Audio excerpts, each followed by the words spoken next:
toute personne sur cette terre est venue pour quelque chose. Je me rappelle que c'était Mufasa que j'avais dessiné quand il était sur le rocher. C'est moi, t'étais enfant. J'étais enfant, mais Non, tu peux laisser. t'inquiète, après il va couper. Ah, mais j'ai oublié.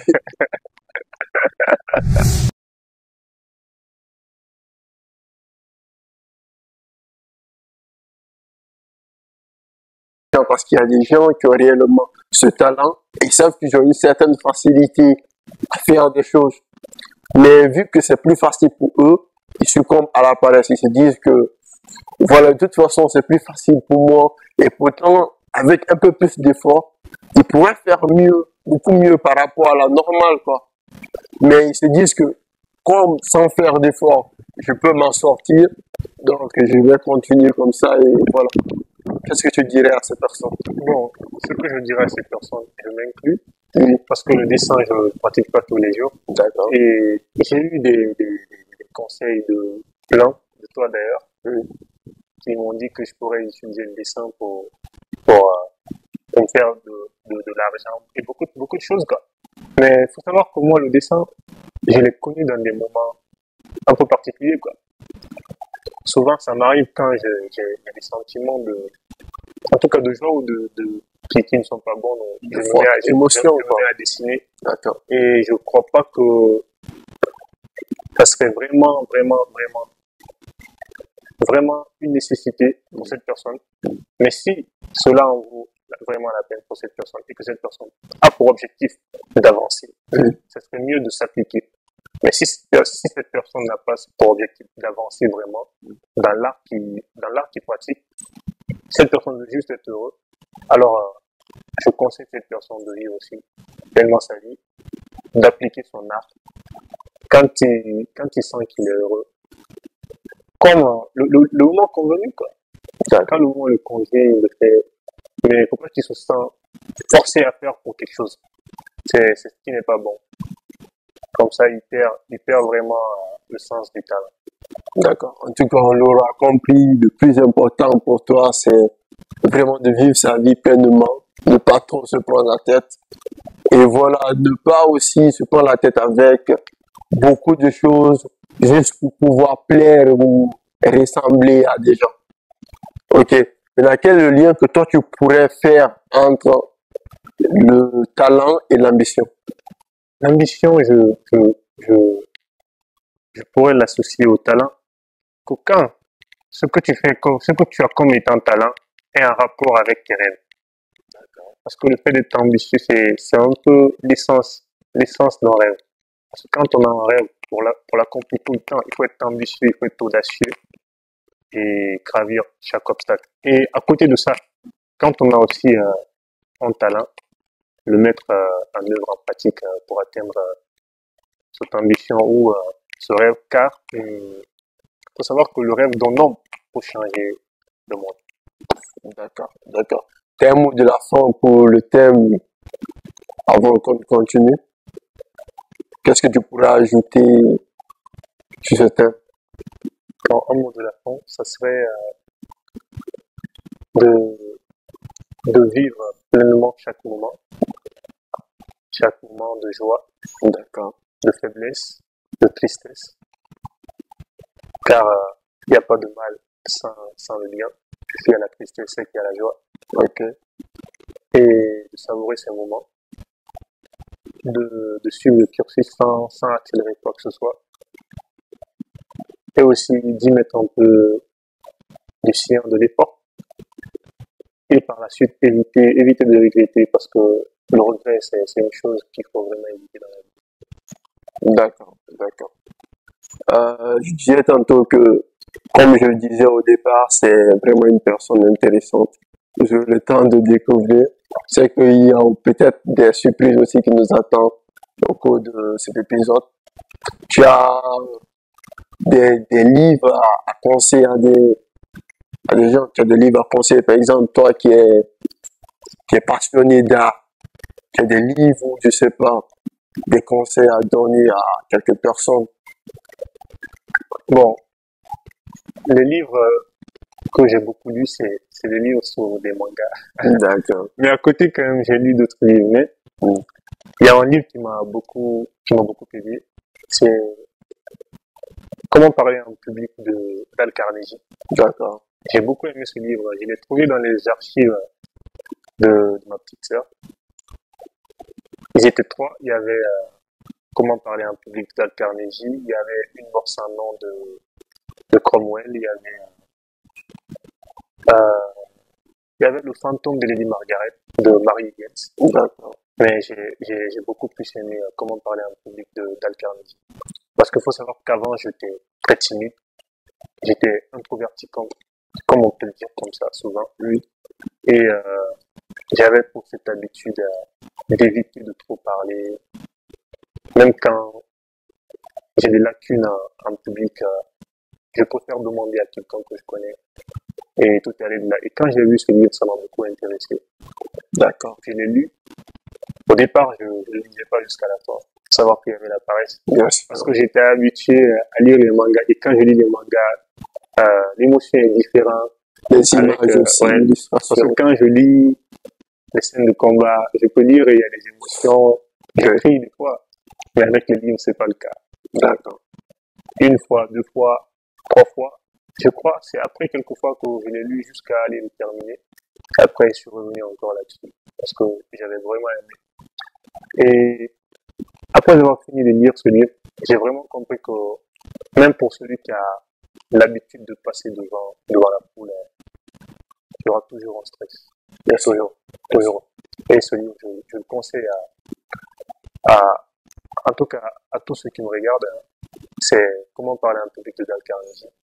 D'aller lire ce livre, c'est très intéressant. D'accord. Vous l'avez compris. Alors, pour continuer, qu'est-ce que tu penses des relations amicales ou amoureuses, surtout pour des jeunes comme nous?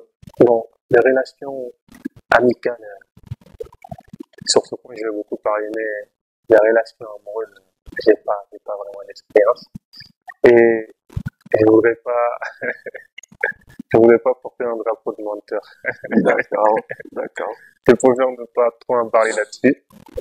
Juste si j'avais quelque chose à dire sur les relations amoureuses, c'est que pensez, allez-y et en tirez vos leçons. Mais sur les relations amicales, j'ai beaucoup à dire. Oui. Je dirais que c'est quelque chose qui est très important, auquel on s'accroche, même quand on n'a pas une famille. Et le fait est que beaucoup trouvent ça censé d'avoir plusieurs amis.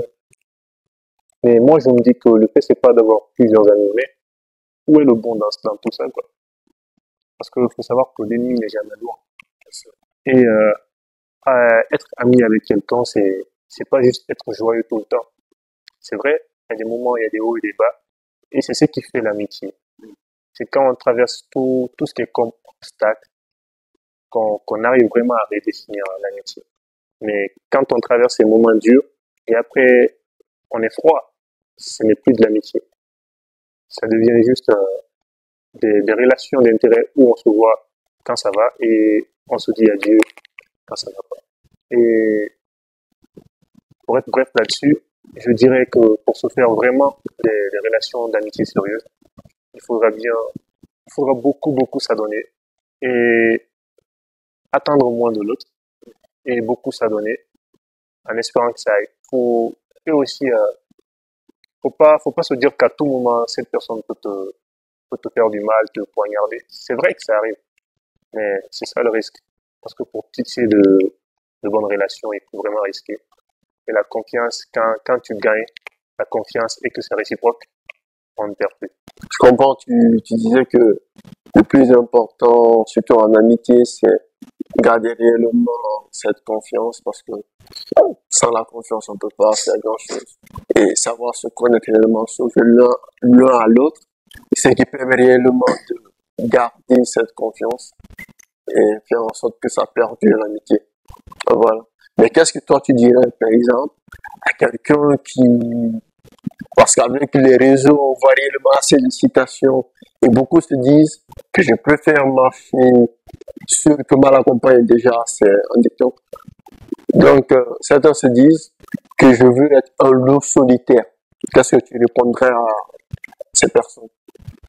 Bon, ce que je répondrais à cette personne, c'est que il se crée un monde, c'est-à-dire un monde qui n'existe vraiment pas. Parce que pour moi, on ne peut pas vivre seul. On ne peut pas vivre seul parce que quand déjà tu réussis dans la vie, tu attends le sommet, tu te dis que tu as réussi seul, tu es sous la lumière des projecteurs. Déjà derrière toi, il y a quelqu'un d'autre, c'est ton ombre. Déjà, ça fait deux, d'accord? Donc, tu es déjà deux. Et c'est en métaphore, cela sous-entend que les opportunités que tu as eues jusque-là, c'est parce qu'il y a eu des personnes autour, c'est parce qu'il y a eu des personnes que vraiment tu as pu atteindre tes objectifs. Et vivre vraiment solitaire, de façon solitaire, ce serait d'être seul sur cette terre avec personne autour. Et ça, c'est une chose qui n'est pas vraiment logique. Alors, je dirais que c'est une fiction. Les gens se disent des trucs comme ça pour juste se prendre un peu plus supérieur comparé aux autres. Non, pas forcément. Certains, peut-être, soit par déception, ou d'autres se diront que c'est plus facile, par exemple, pour moi de travailler lorsque je me retire sur moi-même et que je suis seul. D'autres diront que non, j'ai déjà fréquenté des gens et ça s'est mal terminé, tu vois. Certains le disent par expérience. D'autres, par contre, juste parce que certains l'ont vécu, sans savoir que la situation d'une personne n'est pas forcément la tienne, prennent réellement cette phrase à cœur. Oui, mais tu sais, en général, nous les hommes, on a toujours peur d'avoir mal. Et c'est ça l'erreur. Parce que quand on vit, il faut forcément accepter qu'on va avoir mal, il y a des exceptions. Et cela ne conclut pas que on doit mettre tout le monde dans le même panier. D'accord. Et comme je le disais, vivre sa vie, tout cela inclut le cours de la déception, les bonnes réactions. Il faut toujours voir le bon côté et tirer les leçons du mauvais côté.